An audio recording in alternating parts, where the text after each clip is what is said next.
الله الله ماشي. أعوذ بالله من الشيطان الرجيم. بسم الله والصلاة والسلام على رسول الله. من يهدي الله فلا مضل له ومن يضلل فلا هادي له. أشهد أن لا إله إلا الله وحده لا شريك له وأشهد أن محمدا عبده ورسوله حمل الرسالة وبلغ الأمانة ونصره. من الله مشروسي باشا مشيا الله تجوز بروفيت محمد صلى الله عليه وسلم. Paqja mëshira Allahut qoftë gjithë ato njerëz që e pasojnë rrugën e Muhamedit sallallahu alaihi wasallam deri në ditën e Kiametit. Vazhdojmë temën që është para pa faktikisht. Besoj se keni pak njohuri për sa i përket temës, sa se keni njohuri.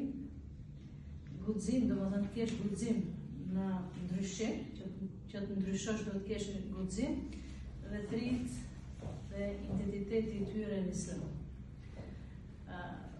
Unë jam këtu para jush, inshallah që t'ju trazoj pak atë anën shpirtërore, atë brendin e juj.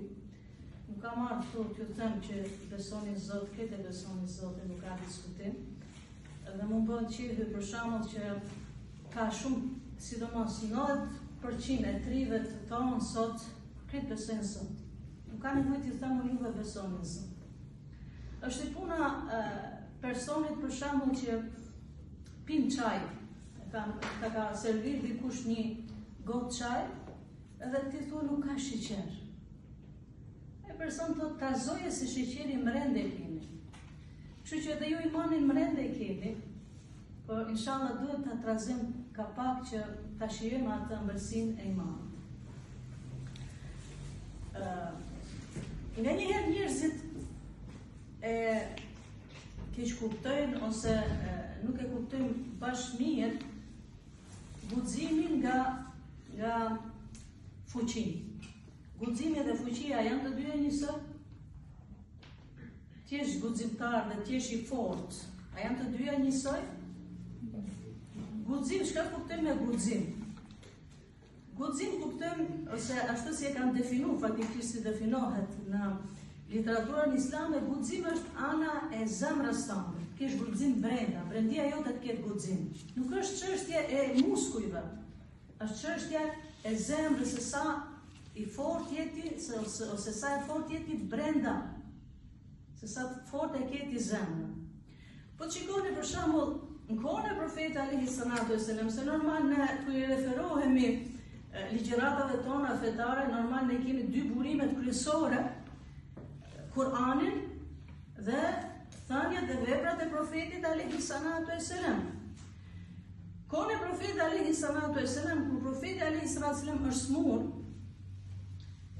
dhe nuk mund dilte të bëhet imam i njerëzve në xhamin Medinë, kë e ka referu ose kujt i ka thënë që dalë imam.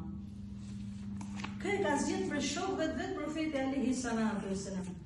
Ebu Bekrin radiallahu anhu. Ebu Bekrin radiallahu anhu, po të shikosh jetën e Ebu Bekrit radiallahu anhu dhe përfitet fiziku i Ebu Bekrit radiallahu anhu ka qenë i dobët fizikisht, ama ka qenë shumë i fuqishëm brenda besimin, guximin që ka pas Ebu Bekri radiallahu anhu.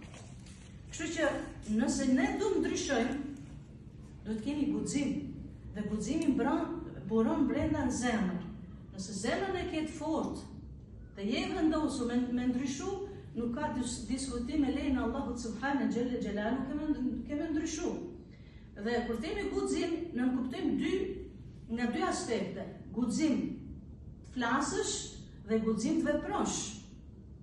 Më thonë, mos hezitosh ta thush të vërtetën, kush do qoftë ai njeri. Nëse ti e shikon që kjo është e vërtet, mos hezito ta thush atë vërtet. Kushdo qoftë ai njeri, qofshin edhe familjarët e juaj. Zemrat dhe shpirtat tonë i kanë dorë Allahut subhanahu xhelle xhelal. Prandaj, profeti alayhi salatu wasallam na ka mësuar një dua. Për shumë duave që na ka mësuar profeti alayhi salatu wasallam, na ka mësuar edhe dua dhe për duave të shpeshta që ka pas bërë profeti alayhi salatu wasallam ka qenë pikërisht Allahumma ya muqallib al-qulub tuqallib quluba kayfa tasha fathabbit qalbi ala dinik. O Zot, ti që i rrotullon zemrat si dush, forcoje zemrën time në fenë tënde. Dhe në gjurën e nabe po ta marrësh qalb zemër, gjuhën arabe. Qalb, rënja e kësaj fjale, këtij emri, i ka te qalb, janë qalibu do të thonë lëviz non stop.